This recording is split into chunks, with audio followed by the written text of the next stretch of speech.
এখন যে প্রশ্নটা শোনাবো এটা সহিহ ইবনে হিব্বান আর মুস্তাদরাক হাকিমে এসেছে। বর্ণনাকারী সাইয়েদনা আবু সাঈদ আল খুদরি বিশ্বনবী বললেন, সাইয়েদনা মুসা আলাইহিস সালাম আল্লাহরে বললেন, ইয়া রাব্বি আল্লিমনি যিকরান ওয়া কালিমাতান আদউ বি।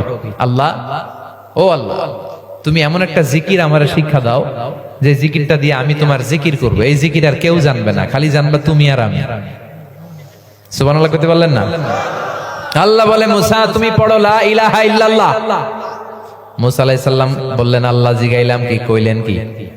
আমি তো চাইছি এক্সক্লুসিভ, যেটা আমি ছাড়া আপনি ছাড়া কেউ জানবে না। লা ইলাহা এটা জাতীয় কালিমা, ইন্টারন্যাশনাল, সবার মুখে মুখে আছে না নাই? এমন কি অনেক হিন্দু ভাইরাও মুখস্থ পারে, চিল্লায় বলেন ঠিক কিনা?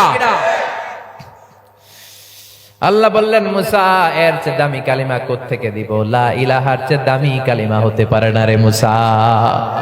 লাউ তাদাউ লা ইলাহা ইল্লাল্লাহ ফি কাফা, ও মুসা লা ইলাহাকে যদি এক পাল্লায় রাখো, ওয়াসসাবউস সামাওয়াতি ওয়াল আরদিন, সাত আকাশ সাত জমিন যদি আরেক পাল্লায় রাখো রে মুসা, লা রাজাহাত কাফাতু লা ইলাহা ইল্লাল্লাহ, সাত আকাশ সাত জমিন এক পাল্লায়, লা ইলাহা ইল্লাল্লাহ আরেক পাল্লায়, ওজন দিলে দেখা যাবে মুহূর্তের মধ্যে লা ইলাহার পাল্লাটা ভারী হয়ে গেছে।